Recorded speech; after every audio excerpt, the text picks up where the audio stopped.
Morning. Your reluctance to stand is a manifested indicator of a desire muted by doubt. Yeah. Okay.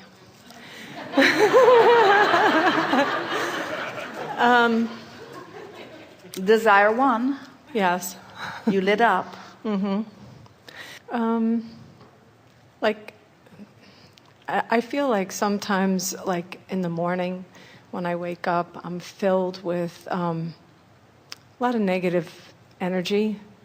Well, the reason for that is because you went to bed feeling exactly the same way, and nothing changed while you were out of your body. Now, that surprises some people, because when you slumber, physical energy reemerges into non-physical. And so some would say, well, if I have been refreshed by that non-physical connection, why don't I wake up in the vibration of that? And we say, if you go to sleep out of the vortex, you're going to wake up out of the vortex. If you go to sleep in the vortex, you're going to wake up in the vortex. So it really is worth spending some time as you are putting yourself into your bed to bask yourself into your slumber. In other words, and you'll get better at it every night. Just bask. Do your best to appreciate yourself into slumber.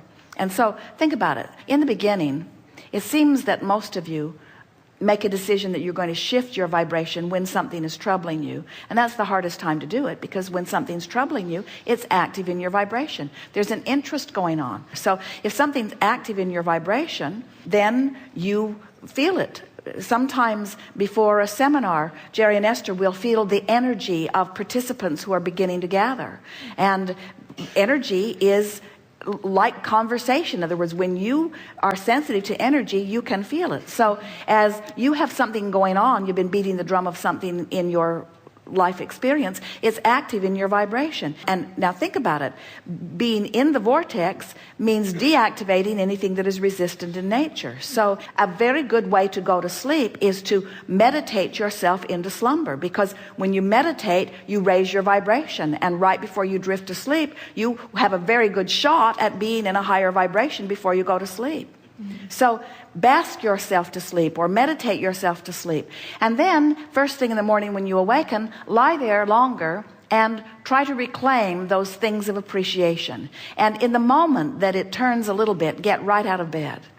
Then we recommend some focus wheels. Esther keeps several ideas going all the time of future focus wheels. She keeps a notebook in her pocket. She keeps a recorder with her when she drives. And as things come up that feel a little troubling, she makes a note. That's something I want a focus wheel, because I can feel that this vibration right now is in an interesting but troubling place.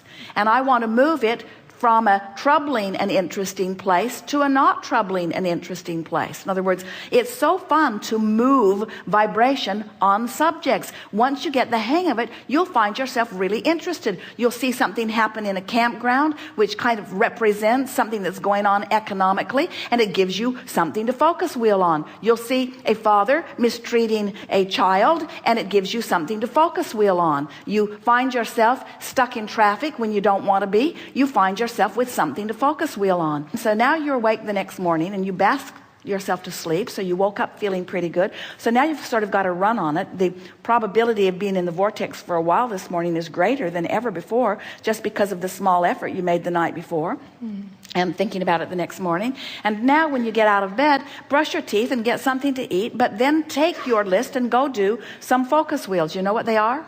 We'll do some today. We want to show you the power of the focus wheel.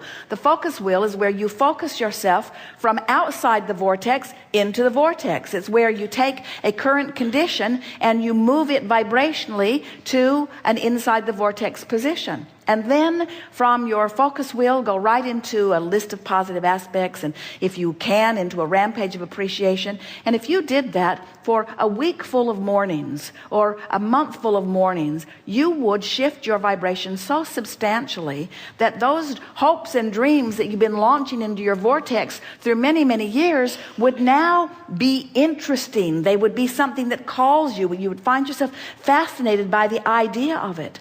If Esther is overwhelmed in a moment and Jerry suggests a new project, he is met with, "You got to be kidding me." But if Esther is in the vortex and Jerry is in the vortex and Jerry suggests a new project, then they rise to the enthusiasm of it. In other words, they feel all of the energy of the universe come in around them, you see. We're really saying to you that we would not attempt to go through a day unless we'd made an effort to go into the vortex. We would say, go in the vortex and then call your friend. Go in the vortex and then check your email. Go into the vortex and then get in your car and drive. Get into the vortex and then have the conversation with someone meaningful. Get in the vortex and then have your sexual interaction. Get in the vortex and then order your lunch. Get in the vortex and then eat your lunch. Get in the vortex and then. Get in the vortex and then.